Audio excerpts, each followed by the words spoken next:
qu'il a fait condamner Nordal-Lelandais. Il était là le jour de l'assassinat du préfet Erignac. Il a rencontré Michel Fourniret, Francis Holm ou encore Guy Georges. Jacques Dallest, c'est un ancien magistrat qui traque les cold cases. J'ai vu des gens déchiquetés, coupés en morceaux, brûlés. Maëlys disparue il y a 9 jours lors d'un mariage. On a très vite compris qu'il s'agissait d'une disparition très inquiétante. Les traces ADN de la fillette ont été retrouvées dans la voiture du principal suspect. 6 février 1998, le préfet Claude Erignac est abattu en plein cœur d'Ajaccio. Je me suis dit, ouf, là le monde s'écroule. Pour les enquêteurs, l'assassinat du représentant de la République sur l'île est signé. Ils s'orientent aussitôt vers les milieux nationalistes. J'ai rencontré beaucoup de criminels aussi, Michel Fourniret, Guy Georges et Francis Holm, c'est-à-dire plus de 30 meurtres à eux trois. Francis Holm, 42 ans, 5 fois condamné pour meurtre, dont 2 fois à perpétuité, est l'un des plus inquiétants tueurs en série présumés français. La victime, si elle survit, elle vous raconte que le regard de son agresseur devient noir. Même quelqu'un qui a les yeux bleus, le regard change. Celui que les experts psychiatres décrivent comme un alcoolique proche de la débilité a été hospitalisé 130 fois. J'imaginais ce type-là avec le regard où il cherchait sa jouissance dans la strangulation d'une jeune fille qu'il avait violée avec l'aide de sa femme. C'est assez incroyable. Jacques Dallest, bonjour. Bonjour. Vous avez travaillé sur de nombreuses affaires criminelles, des affaires qui ont défrayé la chronique, qui passionnent d'ailleurs encore aujourd'hui. Vous avez été juge d'instruction, procureur de la République, puis procureur général dans différents tribunaux, notamment dans les cours d'appel de Chambéry, de Grenoble. Grenoble, c'est là où vous avez terminé votre carrière avec une affaire qui est devenue emblématique, un visage que malheureusement tous les Français connaissent. Ce visage, celui de la petite Maëlys. Cette enquête qui se poursuit, je vous le disais, en Isère pour retrouver la petite Maëlys, cette fillette de 9 ans disparue lors d'un mariage dans la nuit de samedi à dimanche. Est-ce que vous vous souvenez du moment où vous avez appris la disparition de cette petite fille de 8 ans? On a très vite compris qu'il s'agissait d'une disparition très inquiétante. 3 heures du matin, fête de mariage dans un village. Et on a vu tout de suite l'émotion qui a gagné l'opinion publique et aussi le déferlement médiatique est aussi une dimension qu'on connaît bien dans ces affaires. Le suspect, mis en examen et écroué hier, a reconnu avoir fait monter la fillette dans sa voiture pendant la soirée de mariage. Le suspect, qui a changé plusieurs fois de version, semble maintenant vouloir plaider des violences ayant entraîné la mort sans intention de la donner. Pas de préméditation donc, dit-il. Les parents des victimes ne font pas de commentaires. Les investigations vont se poursuivre. C'est le procès le plus attendu de ce début d'année 2022. Nordal-Lelandais est donc jugé depuis ce matin pour la mort de la petite Maëlys. Au procès, c'est vous qui faites face à Lelandais. Vous êtes procureur général donc, de la cour d'assises de Grenoble. C'était le 18 février 2022. Ce jour-là, l'enjeu pour vous, il est énorme. C'était une affaire hors norme avec un énorme public. On a eu des milliers de personnes, une grande présence des médias. Et puis la douleur de l'enlèvement, de la mort d'une fillette, c'est heureusement des affaires qui sont peu fréquentes. J'ai bien vu l'enjeu et c'était aussi une des rares fois, je crois que c'était la 4e ou 5e fois que je requérais la réclusion criminelle à perpétuité. Et je savais que c'était un enjeu fondamental. Et il n'y a pas eu vraiment de débat, puisque la Cour m'a suivi et je pense que lui-même savait que la peine était lourde, d'autant qu'il avait été condamné quelques temps auparavant pour le meurtre du caporal Noyer à Chambéry. Donc c'est un moment très fort qui me reste évidemment avec les larmes de la famille, de la mère, etc., l'émotion de la petite sœur, enfin de la grande sœur. Tout ça, c'est des choses qui restent forcément marquées, ancrées. La réclusion à perpétuité avec une peine de sûreté de 22 ans. Nordal-Lelandais a donc été condamné à la peine la plus lourde qui soit. Les jurés ont suivi le réquisitoire de l'avocat général. Le soulagement de la famille de Maëlys. On a gagné notre combat. Les 3 juges et les 6 jurés viennent de décider de la peine maximale contre Nordal-Lelandais. La perpétuité, c'est ce qu'on a pris, nous, en n'ayant plus Maëlys. Maëlys, elle a mis un dangereux criminel en prison. Il fera plus jamais de mal à personne. Autre affaire emblématique, vous avez été aussi procureur de la République à Ajaccio.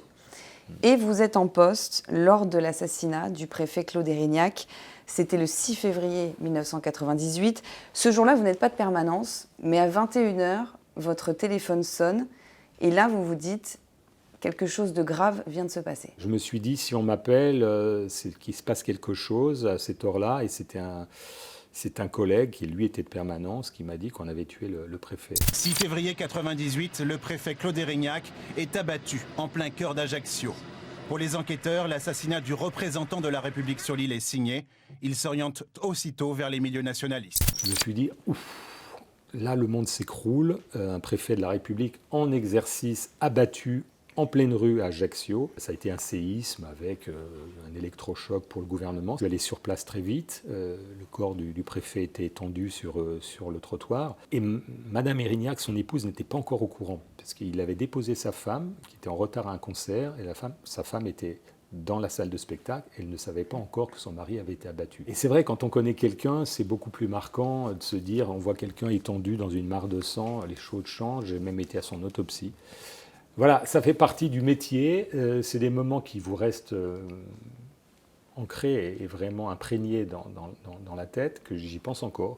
D'ailleurs, le 6 février 98, je garde en mémoire cette date, et j'y pense effectivement toujours. En 2017, vous préparez un séminaire sur les crimes de sang et les crimes de sexe et vous allez vous rendre à la prison d'Ensisheim dans le Haut-Rhin. C'est dans cette prison que sont enfermés les pires et les plus grands tueurs en série, ceux qui ont défrayé la chronique, ceux qui font de très longues peines. Et vous allez notamment rencontrer Francis Holm, qu'on voit ici, celui que les médias appellent le routard du crime. Il purge sa peine de perpétuité pour 11 meurtres. Comment se passe cette rencontre? Qu'est-ce que vous étiez allé chercher et qu'est-ce que vous avez trouvé? Et je voulais un peu voir comment ça se passait dans cet établissement qui est plutôt calme, où la moitié des détenus, une bonne partie est condamnée à la réclusion à perpétuité. Les peines les plus faibles, c'est 20 ans de prison, c'est-à-dire que tous les gens qui sont là ont tué une fois et plusieurs fois. Et dans la même journée, j'ai pu rencontrer 3 des pires tueurs en série, Michel Fourniret, Guy Georges et Francis Holm, c'est-à-dire plus de 30 meurtres à eux 3. Dans leur cellule, j'étais avec le directeur, alors ça a été assez rapide, et j'ai vu 3 personnes très différentes. Francis Holm, lui, revenait de l'affaire de Montigny-les-Metz, 2 enfants avaient été tués. Le 28 septembre 86, 2 enfants, Cyril et Alexandre, âgés de 8 ans, sont tués à Montigny-les-Metz. Il avait été condamné. Alors lui, il n'était pas tellement préoccupé par cette condamnation, c'était la 11e, mais parce qu'il avait dû changer de prison provisoirement et sa sœur ne pouvait plus venir le voir. C'était vraiment sa préoccupation. Guy Georges était pris 30 kilos, devenu un personnage énorme, très souriant. Il était avec d'autres détenus en train de jouer aux cartes, plutôt sympathique, et se posant la question de sa sortie un jour. Bon, un grand sujet. Et puis Michel Fourniret, qu'on est allé voir dans sa cellule, qui lui ne sortait jamais. Cellule avec plein de petits papiers, très, très rangés. Il passait son temps à écouter France Culture, à être dans une espèce d'enfermement intellectuel. À un moment, il nous a expliqué, on ne lui a pas parlé des faits, il nous a dit qu'il avait des nuits difficiles. Quelquefois, ça lui arrivait. Pour un des pires psychopathes et pervers, on a eu un peu de mal à le croire. Mais bon, et j'ai vu, c'est un type assez insignifiant, un petit bonhomme. J'ai vu quand même quelques lueurs un peu bizarres. Ma fréquentation des criminels fait que je sais que les yeux, c'est très important. Je me suis dit, quel devait être son regard au moment où il étranglait ses victimes. Et ça, il n'y a que les victimes survivantes qui peuvent le dire. D'ailleurs, je l'ai constaté dans un certain nombre d'affaires criminelles. La victime, si elle survit, elle vous raconte que le regard de son agresseur devient noir. Même quelqu'un qui a les yeux bleus, le regard change. Ça, c'est ce que nous disent certaines victimes qui ont pu être échappées à un meurtre. Et j'imaginais ce type-là avec le regard où il cherchait sa jouissance dans la strangulation d'une jeune fille qu'il avait violée avec l'aide de sa femme. C'est assez incroyable. Et quand vous voyez ce petit bonhomme, vous dites, j'ai affaire à quelqu'un d'ordinaire. Ce qui m'a permis de dire, mais je suis assez banal en le disant, que personne n'a une tête d'assassin. Donc ne nous trompons pas, ne croyons pas que le meurtrier, il a une tête de monstre, entre guillemets. Non, pas du tout. Et ça peut être votre voisin, quelqu'un qui paraît très, très ordinaire. Et le pire des assassins peut avoir un visage plutôt souriant, mais il peut se transformer dans ces moments d'agressivité extrême.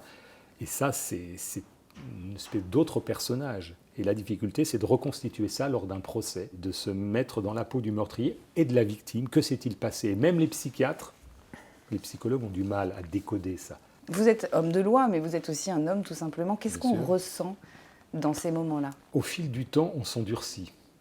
J'ai été sur des centaines de scènes de crimes. J'ai vu des gens déchiquetés, coupés en morceaux, brûlés. J'ai rencontré beaucoup de criminels aussi, comme juge d'instruction, comme avocat général. Et donc, au bout d'un certain temps, on se forge une forme de carapace.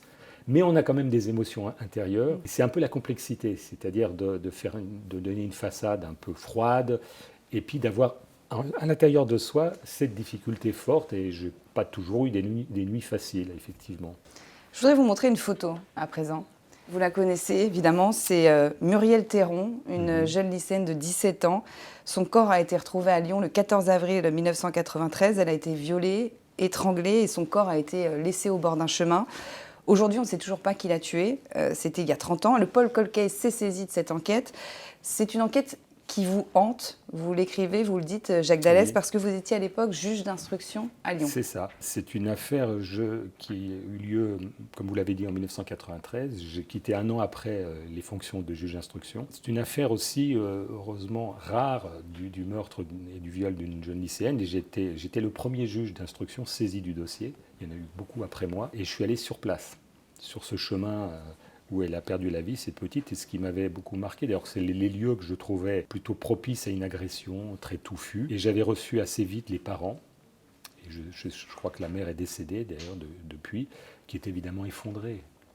Elle s'est fait tuer à 13h, elle rentrait prendre son bus du lycée.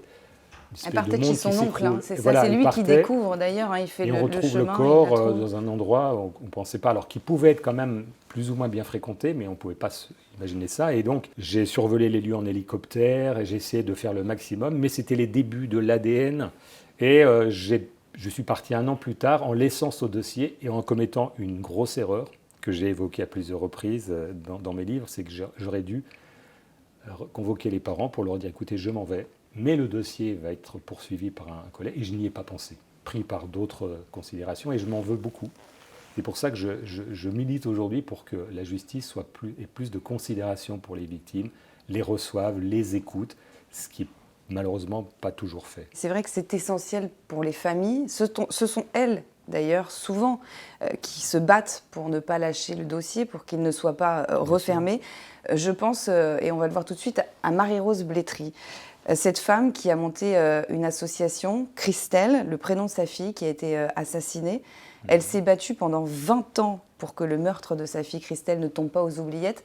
Cold case qui a d'ailleurs été résolu 20 ans après. Ce que dit Madame Blétry et ce que disent beaucoup les proches des victimes, notamment dans les affaires d'homicide avérés, c'est la justice qui ne s'intéresse pas, qui ne me reçoit pas, qui ne me parle pas, qui m'ignore, et les enquêteurs qui sont pris par autre chose. Ça, on avait cette problématique dans les années 90, fin des années 80, 90, 95, où il y avait beaucoup de meurtres, plus qu'aujourd'hui, contrairement à ce que peut penser. On n'avait pas encore toutes les techniques de l'ADN comme aujourd'hui, et il y avait une forme de désinvolture, de fatalisme, en disant le dossier n'avance pas. Et beaucoup de victimes se plaignent ou se plaignaient de ne jamais avoir été reçues par le procureur ou par le juge. Madame Blétry a vraiment souffert, elle l'a raconté, de ce mépris pour elle. Et elle s'est raccrochée à ce travail. Et grâce à ce travail complètement assez extraordinaire de l'enquêteur, on a pu identifier Pascal Jardin, qui a été condamné. Il aura fallu qu'elle se batte pour obtenir de nouvelles techniques d'identification, pour qu'une empreinte ADN partielle ait pu être révélée et comparée au fichier national. L'homme y était pour tentative d'agression sexuelle en 2004. On est anéanti par cette nouvelle que j'espérais tant, qui est dramatique aussi. C'est que Christelle, je ne la vois qu'en se faisant assassiner.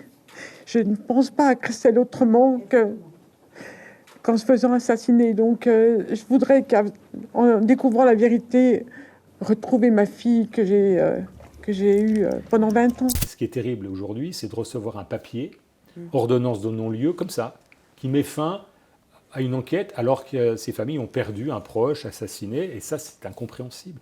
Je l'ai fait moi-même il y a une trentaine d'années, c'était une façon de faire que tout le monde acceptait, même si j'imagine la souffrance des parents, mais aujourd'hui c'est plus possible. Les familles ne peuvent plus accepter ce qu'elles ont accepté il y a 30 ou 40 ans, et donc il est important que la justice reste derrière elles, les écoute. Si à un moment la justice clôture un dossier, ce qui peut arriver, qu'elle l'explique, qu'elle reçoive, qu'elle explique, qu'elle prenne du temps. Ça, c'est fondamental. Alors forcément, on a envie de vous demander votre intime conviction sur certaines affaires. Si on regarde cette photo qu'il y a ici aussi, je vous rends l'iPad, Xavier Dupont de Ligonnès, mort ou vivant? Alors moi, je pense qu'il est décédé. Je n'ai aucun élément pour fonder ma conviction. Les tueries familiales se terminent très souvent par le suicide de l'auteur. Pas toujours. L'auteur peut tenter de se suicider, il rate son coup, je pense au faux docteur Roman, mais j'ai connu des affaires comme ça où l'auteur très vite met fin à ses jours parce qu'il ne peut pas supporter. Le problème, c'est qu'on n'a pas retrouvé le corps. Donc l'hypothèse d'une fuite à l'étranger, qu'il ait refait sa vie, est toujours possible. L'affaire commence maintenant à être un petit peu ancienne. Ce n'est pas véritablement un cold case, puisque c'est le suspect numéro 1. Tout l'accable sur oui, on sait qui a tué la famille. Mais le fait qu'on n'ait pas retrouvé son corps génère et va alimenter l'idée qu'il est quelque part, après avoir refait sa vie en Amérique du Sud, et personne ne peut dire le contraire. Moi, je pense, parce que c'est malheureusement, enfin, c'est ce que j'ai souvent constaté, qu'il a mis fin à ses jours et qu'on n'ait pas retrouvé le corps. Peut-être que ça peut être fait délibérément par l'intéressé, de faire en sorte qu'on ne retrouve pas son corps, comme une espèce d'énigme finale, de vouloir échapper à toutes ces choses-là que sont les autopsies. Enfin, bref. Mais c'est comme dans toute affaire, et je le dis toujours, il faut se garder de certitude. Refaire sa vie, c'est peut-être faire de la chirurgie esthétique, aller dans un pays où vous pouvez corrompre des gens qui peuvent, la police locale. Donc le banditisme peut avoir de l'argent et des soutiens. C'est plus difficile pour quelqu'un comme lui, qui en plus était impécunieux, qui était dans la difficulté financière. Alors est-ce qu'il est dans un couvent, quelque part, compte tenu de sa pratique de la religion? C'est possible aussi. Mais je crains qu'on n'ait pas le résultat de l'énigme, la solution de l'énigme un jour. Une affaire qui est sur le bureau des enquêteurs de la cellule de Nanterre, c'est celle qu'on voit à l'image, la tuerie de Chevaline en 2012. Cette épouvantable affaire du massacre d'une famille britannique d'origine irakienne et d'un cycliste français hier en Haute-Savoie. Tuerie familiale, règlement de compte, c'est la famille ou le cycliste qui était visé? Votre intime conviction? Ni les uns ni l'autre. Alors là encore, une énigme qui remonte à 2012. 2012. Donc, qui est au pôle de Nanterre, un gros travail des enquêteurs de la gendarmerie, des magistrats d'Annecy. On a beaucoup travaillé, et les pistes ne sont pas clôturées, sur la piste anglo-irakienne, sur la piste du cycliste, mais ça présupposait que le meurtrier ait eu une relation, lui ou quelqu'un d'autre, antérieure avec ses victimes. Et si il n'avait eu aucune relation antérieure, aucune interaction, si c'était un crime gratuit ou un crime d'un survivaliste maniaque des armes à feu qui avait voulu faire un carton sur des gens qui arrivaient sur cette route, qui aurait pu être n'importe qui. Ça peut être un bon père de famille qui habite à côté, ça peut être quelqu'un de passage, et c'est ça qui rend très compliqué ces dossiers. Et on doit toujours envisager, même si c'est heureusement rare, le crime fortuit. Autre affaire dont on a beaucoup parlé, je vais vous montrer ce visage, évidemment tous les Français le connaissent, c'est l'affaire du petit Grégory. Bernard Laroche a été tué par Jean-Marie Villemain, le père de Grégory. C'était le coupable selon vous, dans votre intime conviction? La piste du cousin n'est pas une mauvaise piste, semblait-il. Maintenant, on sait qu'il s'agit d'un crime familial, avec des complices, peut-être plusieurs personnes, ceux qui ont été à l'instigation et celui qui a enlevé l'enfant. Je pense que cette affaire aujourd'hui serait solutionnée. 1984, pas d'ADN, on ne connaissait pas. Je pense que les auteurs auraient laissé leur ADN sur les liens, et aujourd'hui l'affaire serait sans doute résolue. Il y a eu des péripéties invraisemblables dans cette affaire qui est toujours à l'instruction à Dijon. Ce n'est pas un dossier qui a été transmis à Nanterre, donc on est maintenant bientôt 40 ans. L'année prochaine, ça fera 40 ans, avec des personnes qui ont été mises en cause, qui ont été innocentées. Ça a été un dossier incroyable. Mais ce qui est effroyable, c'est de penser de se venger sur un enfant pour nuire à ses parents. C'est quand même quelque chose qu'on ne voit, même aujourd'hui, on ne voit extrêmement rarement. Une telle détermination criminelle. Le petit, quand on pense qu'il aurait bientôt 40 ans, même plus de 40 ans, c'est assez effrayant quand on y pense aujourd'hui. Jacques Dallest, vous êtes un des initiateurs de la cellule Cold Case qui a vu le jour donc, à Nanterre en mars 2022 et qui s'occupe aujourd'hui de centaines d'affaires non résolues depuis parfois d'ailleurs des dizaines d'années. Et vous dites, il faut développer la culture des Cold Case. Qu'est-ce que ça veut dire? Je voulais dire par là qu'il faut que la justice, les services d'enquête, police, gendarmerie, prennent cette question comme une question de fond, à la fois se forment aux nouvelles techniques scientifiques qui évoluent constamment, qui permettent peut-être d'élucider une affaire, se forment à la communication, et une démarche empathique vis-à-vis des familles, sache comment on interroge aussi, on n'interroge pas un suspect de meurtre comme on interroge un vendeur de drogue. Il y a aussi une technique, une approche particulière, une sensibilité. Voilà, c'est toutes ces choses-là que je rangeais sous l'appellation de culture, entre guillemets, cold case. Le pôle cold case de Nanterre, il s'occupe aussi des disparus de l'Isère. 12 enfants disparus ou tués dans les années 80 et 90. Les disparus de l'Isère. Une dizaine d'enfants dont les disparitions n'ont jamais été élucidées et dont personne ne sait aujourd'hui si elles sont liées entre elles. Férouz a cherché et trouvé, sinon la trace de sa cadette, au moins des pistes sur sa disparition.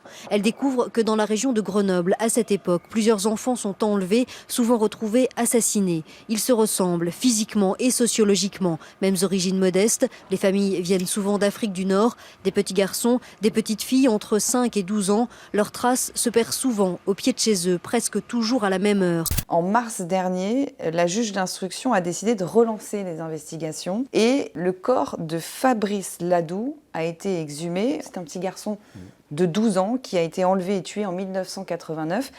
Il y a quelques mois, des drones ont survolé la zone où il a été retrouvé, où a été retrouvé son corps, pour réaliser un modelage 3D de la scène de crime, exhumer un corps 35 ans après les faits, utiliser de nouvelles technologies. Est-ce que c'est ça aussi, maintenant, le travail de cette cellule? On avait transmis une douzaine de dossiers au total au pôle de Nanterre, qui en a pris une dizaine, dont les disparus de l'Isère, des disparus ou des enfants retrouvés morts. Oui, on voit la photo du petit Fabrice. Voilà, avec justement l'espérance que dans ces investigations très techniques, technologiques, on puisse avoir l'élément matériel peut-être qui peut parler. Même des années plus tard, évidemment, l'espoir est mince, mais on doit se priver d'aucune piste. Et là, on doit ça, encore une fois, aux familles. Et encore une fois, à la lumière de l'évolution de la science d'aujourd'hui, qui le permet, qui ne le permettait pas il y a 30 ou 40 ans. Il faut démontrer qu'on va jusqu'au bout. Et ce que j'ai dit aussi, c'est que la justice française, et ça, il faut l'en féliciter, puisqu'on la critique beaucoup, elle met de l'argent.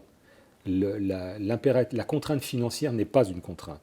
Il y a un fantasme parfois, on en a parlé d'ailleurs, sur le criminel qui, vous le dites, donc souvent est quelqu'un de banal, de tellement semblable à nous-mêmes.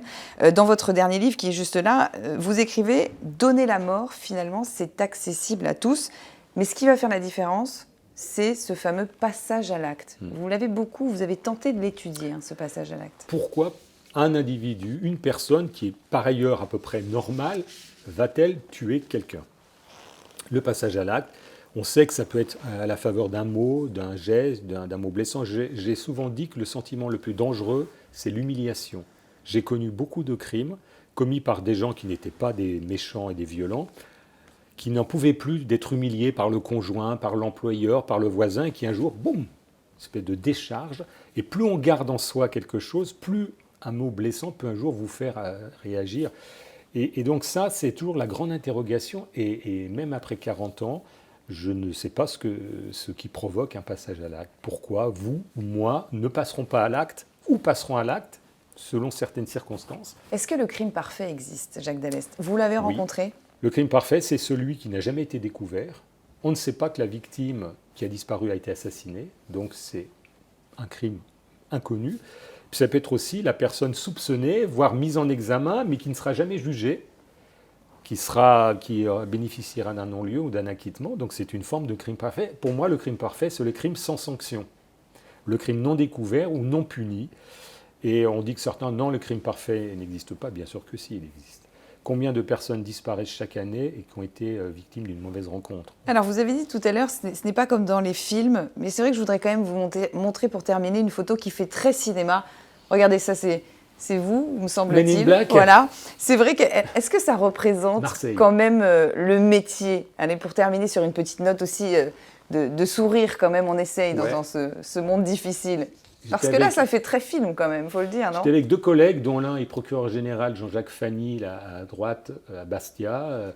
L'autre, c'est un collègue qui doit être vice-procureur à Marseille, je crois, maintenant. Et moi, j'aimais bien aller sur place avec mes collègues de permanence, Là, c'était en pleine journée, c'était souvent la nuit. J'ai fait du tourisme. On a cette photo judiciaire. aussi, celle-là. Elle est pas mal Elle est quand plus- même. elle est plus ancienne. Celle-là aussi fait quand même assez, C'est la Corse. assez cinéma, ça, quand même. Hein. Je suis avec un collègue qui est patron de toute la douane fiscale et on était sur l'affaire des paillotes. Ça fait très FBI, c'est vrai. Ouais. Mais en effet, ce n'est pas du cinéma. En tout cas, merci Jacques Merci Dallès. beaucoup. Merci d'avoir Merci à vous. répondu à nos questions.